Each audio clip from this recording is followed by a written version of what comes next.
On stage before, you mentioned that China and Australia are celebrating 50 years of bilateral celebration. So that's quite an important stat and feat, isn't it? Yeah, extremely important, Peter. And thank you for being here with us tonight as well. Look, I mean, 1972, December, the then Prime Minister, Gough Whitlam, 2 weeks into his Prime Ministership, decided that it was time to set up bilateral ties between Australia and China. And yeah, come December 21st this year, it would be 50 years. You threw a lot of interesting stats up on screen earlier.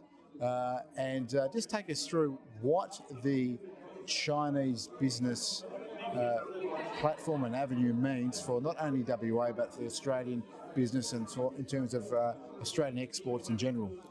Sure. So, I mean, China continues to be the most important export market for us here in Australia. Number one in terms of volume of trade, but also right up there, number one in terms of the most beneficial trade relationship that we have in terms of the balance of trade. So as I mentioned a little bit earlier on, about $280 billion worth of trade, bilateral trade and two-way trade, goods and services in 2021 between Australia and China, and about $90 billion worth of trade surplus to Australia in our benefit. So in terms of the benefit of that trade relationship, it's not just a whole heap of volume. It's not just ships of iron ore that's going up in the market. It is a huge windfall to the Australian economy because of that relationship. Now, you did touch on that. There's been a few fragile geopolitical events in the past couple of years, particularly since the onset of COVID.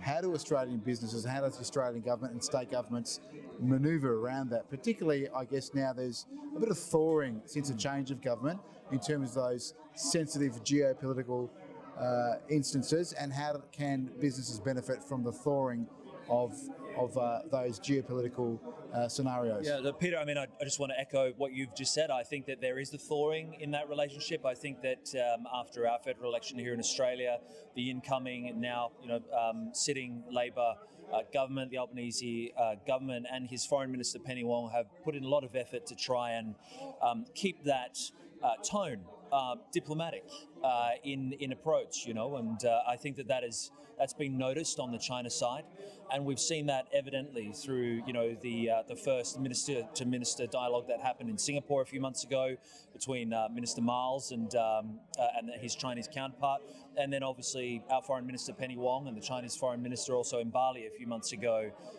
with Wang Yi from China. So I think that all of that is really positive. Last week I was in Canberra for an Australia-China Business Council series of events that we ran there, and we actually had the Chinese ambassador to Australia and the Australian ambassador to China both in Canberra, and there was some good things being shared in that discussion. I think both sides want to see an improvement in the relationship, or a stabilization to the relationship, and business wants it.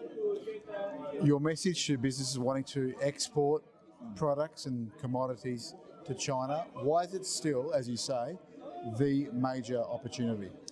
Well, in terms of the China story, if you like, I think it is the story of our generation. The growth from the opening up and reform of Deng Xiaoping back in 1979 until now has just been a story of opportunity for markets or economies like Australia, where we've got that.